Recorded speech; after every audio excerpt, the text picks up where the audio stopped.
എല്ലാവർക്കും നമസ്കാരം. ഞാൻ സരിതാ മഹേശ്വരൻ. ഇന്ന് ശ്രീമദ് വാൽമീകി രാമായണത്തിൻ്റെ ബാലകാണ്ഡത്തിലെ 10 മുതൽ 15 വരെയുള്ള ശ്ലോകങ്ങളാണ് നമ്മൾ പഠിക്കാൻ പോണത്. എല്ലാ ശ്ലോകങ്ങളിലും അനുഷ്ഠുപ്പ് വൃത്തം തന്നെയാണുള്ളത്. കഴിഞ്ഞ ദിവസം പറഞ്ഞു നിർത്തിയത് ശ്രീരാമനെ അതുപോലെ ലക്ഷ്മണനെയൊക്കെ കണ്ട മാത്രയിൽ തന്നെ വളരെയധികം സന്തുഷ്ടനായ ശതാനന്ദൻ, ജനകൻ്റെ പുരോഹിതനായിട്ടുള്ള ശതാനന്ദൻ അഹല്യയുടെ അതുപോലെ തന്നെ ഗൗതമൻ്റെയും പുത്രനാണ്. അദ്ദേഹം അവരുടെ സമാഗമത്തെ പറ്റിയിട്ട്, അതായത് വരുന്ന വഴിക്ക് അഹല്യ ഗൗതമന്മാരെ കാണുകയും അവരുടെ സമാഗമം ഉണ്ടാവുകയും ചെയ്തില്ലേ എന്നുള്ള അർത്ഥത്തിൽ വിശ്വാമിത്രനോട് കാര്യങ്ങളൊക്കെ ചോദിക്കേണ്ടായി. അതിനുള്ള മറുപടികളൊക്കെയാണ് ഇന്നത്തെ ശ്ലോകത്തിൽ നമ്മൾ പഠിക്കാൻ പോണത്. ആദ്യം 10ാമത്തെ ശ്ലോകം നോക്കാം. തച്ഛ്രുത്വാ വചനം തസ്യ വിശ്വാമിത്രോ മഹാമുനി പ്രത്യുവാച ശതാനന്ദം വാക്യജ്ഞോ വാക്യകോവിദം. അതായത് അച്ഛനമ്മമാരുടെ സമാഗമം എങ്ങനെയായിരുന്നു? അച്ഛൻ ശാന്ത മനസ്സോട് കൂടിയിട്ടല്ലേ ശ്രീരാമനെ കണ്ടത്? ശ്രീരാമനെ സ്തുതിച്ചില്ലേ? ശ്രീരാമൻ തിരിച്ച് അഭിവാദ്യം ചെയ്തില്ലേ? എന്നുള്ള പല പല കാര്യങ്ങളും ചോദിച്ചു. അതിന് മറുപടിയായിട്ട് വിശ്വാമിത്രൻ പറയാണ്, തസ്യ തദ്വചനം ശ്രുത്വ. ശതാനന്ദൻ ചോദിച്ചതായിട്ടുള്ള വാക്കുകൾ അല്ലെങ്കിൽ ചോദ്യങ്ങൾ കേട്ടിട്ട് വിശ്വാമിത്ര മഹാമുനിയായിട്ടുള്ള വിശ്വാമിത്രൻ അതുപോലെ തന്നെ വാക്യജ്ഞനാണ്. വാക്യജ്ഞോ വാക്യകോവിദം. വാക്യജ്ഞൻ, അതായത് വേണ്ടതുപോലെ അർത്ഥത്തോടു കൂടിയിട്ട് വാക്യങ്ങൾ പ്രയോഗിക്കാൻ കഴിയുന്നവനായ ആ വിശ്വാമിത്രൻ വാക്യകോവിദം ശതാനന്ദം പ്രത്യുവാച. വാക്യകോവിദനായ, പറയാൻ നല്ല മിടുക്കുള്ള, കാര്യങ്ങളൊക്കെ വ്യക്തമായിട്ട് പറഞ്ഞ് മനസ്സിലാക്കി തരുന്നവനായ ശതാനന്ദനോട്, ജനകൻ്റെ പുരോഹിതനായിട്ടുള്ള ശതാനന്ദനോട് ഇപ്രകാരം പറഞ്ഞു. പ്രത്യുവാച എന്ന് പറഞ്ഞാൽ മറുപടി പറഞ്ഞു എന്നർത്ഥം. അതായത് കുറേ കാര്യങ്ങൾ ചോദിച്ചുല്ലോ, അബി എന്ന് ചോദിച്ചുകൊണ്ട് കുറേ കാര്യങ്ങൾ അന്വേഷിക്കേണ്ടായി. അപ്പോൾ അതിൻ്റെ മറുപടി പറഞ്ഞു എന്നാണ് പറയണത്. 11ാമത്തെ ശ്ലോകം നോക്കാം. നാതിക്രാന്തം മുനിശ്രേഷ്ഠ യത് കർത്തവ്യം കൃതം മയാ സംഗതാ മുനിനാ പത്നി ഭാർഗവേണേവ രേണുക.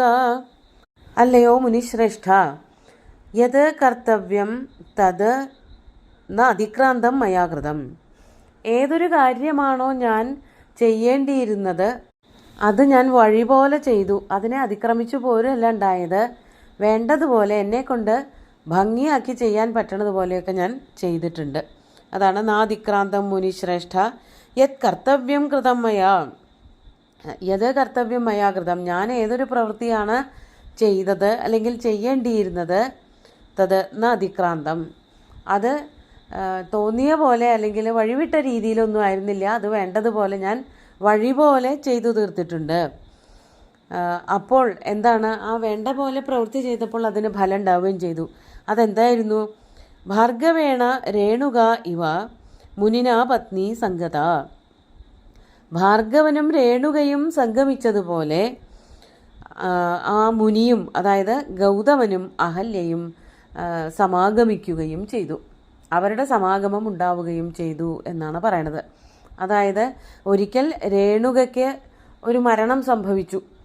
രേണുകയെ പുത്രനായിട്ടുള്ള പരശുരാമൻ വധിച്ചു. പക്ഷേ അച്ഛൻ്റെ അനുഗ്രഹത്തോടു കൂടിയിട്ട് രേണുക തിരിച്ച് ജീവിതത്തിലേക്ക് വന്നു. അപ്പോൾ എങ്ങനെയാണോ രേണുകയും അതുപോലെ തന്നെ ഭർത്താവായിട്ടുള്ള ജമദഗ്നിയും കൂടി യോജിച്ചത്, ശാപാന്തത്തിൽ എങ്ങനെയാണോ അവർ തമ്മിൽ യോജിച്ചത്, അതേപോലെ തന്നെ ഗൗതമനും അഹല്യയും ശാപം അവസാനിച്ചപ്പോൾ ഒരുമിച്ചു എന്നാണ് പറയണത്. അതാണ് സംഗത മുനിന പത്നി, പത്നി മുനിന സംഗത. അഹല്യ മുനിയുമായിട്ട് ഗൗതമനുമായിട്ട് സമാഗമം ഉണ്ടായി. ഏതുപോലെ ഒരു ഉപമ പറയാണ്, ഭാർഗവേണ രേണുക ഇവ. ഭാർഗവനും രേണുകയും എന്നതുപോലെ. അപ്പോൾ ആ വാക്കുകൾ കേട്ടപ്പോൾ മകന് അത്യന്തം സന്തോഷമായിട്ടുണ്ടാവുമല്ലോ. അതാണ് പറയണത്. 12ാമത്തെ ശ്ലോകം നോക്കാം. തച്ഛ്രുത്വാ വചനം തസ്യ വിശ്വാമിത്രസ്യ ധീമതഃ ശതാനന്ദോ മഹാതേജ രാമം വചനമബ്രവീത്. അതുപോലെ തന്നെ വിശ്വാമിത്രൻ്റെ ആ വാക്കുകൾ കേട്ടിട്ട്, ഈ വാക്കുകളൊക്കെ ഇങ്ങനെ എപ്പോഴും ആവർത്തിച്ച് വരണതാണ് തച്ഛ്രുത്വാ വചനം തസ്യ വിശ്വാമിത്രസ്യ അല്ലെങ്കിൽ ശതാനന്ദസ്യ എന്നുള്ള വാക്കുകൾ കുറേശ്ശെ കുറച്ച് അങ്ങോട്ട് ഇങ്ങോട്ട് മാറുകയുള്ളൂ. ബാക്കിയൊക്കെ ഒരേപോലെ തന്നെയാണ് ശ്ലോകം. അങ്ങനെ ആ ധീമാനായിട്ടുള്ള ബുദ്ധിമാനായിട്ടുള്ള വിശ്വാമിത്രൻ്റെ വാക്കുകൾ കേട്ടിട്ട് മഹാതേജാഹ ശതാനന്ദ രാമം വചനം അബ്രവീത്. വളരെ സന്തോഷത്തോടു കൂടിയ ആ ശതാനന്ദൻ, മഹാതേജസ്വിയായിട്ടുള്ള ശതാനന്ദൻ രാമനോട് ഇപ്രകാരം പറയുകയും ചെയ്തു. രാമനോട്, അതായത് രാമൻ ചെയ്യേണ്ടതൊക്കെ ചെയ്തു, രാമനെ കൊണ്ട് ഞാൻ വേണ്ടതുപോലെ ചെയ്യിച്ചു എന്ന് വിശ്വാമിത്രൻ പറഞ്ഞത് കേട്ടപ്പോൾ ശതാനന്ദൻ സന്തോഷത്തോടു കൂടിയിട്ട് രാമനോട് പറയാണ്, സ്വാഗതം തേ നരശ്രേഷ്ഠ ദിഷ്ട്യാ പ്രാപ്തോസി രാഘവ വിശ്വാമിത്രം പുരസ്കൃത്യ മഹർഷിമപരാജിതം. വളരെ സന്തോഷത്തോടു കൂടിയിട്ട് ശ്രീരാമനെ ഈ കൊട്ടാരത്തിലേക്ക് ആനയിക്കുകയാണ്, സ്വാഗതം ചെയ്യാണ്. അല്ലയോ നരശ്രേഷ്ഠ, നരശ്രേഷ്ഠ എന്ന് വെച്ചാൽ രാജകുമാര എന്നർത്ഥം. നരന്മാരിൽ വെച്ച് ഏറ്റവും ശ്രേഷ്ഠനായിട്ടുള്ളവൻ രാജാവാണ്. രാജകുമാരനായിട്ടുള്ള ശ്രീരാമനെ സംബോധന ചെയ്തിട്ട് പറയാണ്, തേ സ്വാഗതം, അല്ലയോ രാജകുമാര ശ്രീരാമ, അങ്ങേക്ക് ഞങ്ങളുടെ കൊട്ടാരത്തിലേക്ക്, രാജ്യത്തിലേക്ക് സ്വാഗതം, ഞാനിതാ സ്വാഗതമർപ്പിക്കുന്നു. ദിഷ്ട്യാ പ്രാപ്ത അസി, അങ്ങ് ഞങ്ങളുടെ ഭാഗ്യം കൊണ്ട് ഞങ്ങളുടെ രാജ്യത്തിലേക്ക് വന്നിരിക്കുകയാണല്ലോ രാഘവ എന്നാണ് പറയണത്. അവരുടെ ഭാഗ്യമാണത് ശ്രീരാമനെ കാണാൻ സാധിച്ചു എന്നുള്ളത്. എങ്ങനെയാണ് ശ്രീരാമൻ വന്നതെന്നാണെങ്കിൽ, മഹർഷിം അപരാജിതം അല്ലെങ്കിൽ അപരാജിതം മഹർഷിം വിശ്വാമിത്രം പുരസ്കൃത്യ ദിഷ്ട്യാ പ്രാപ്ത അസി.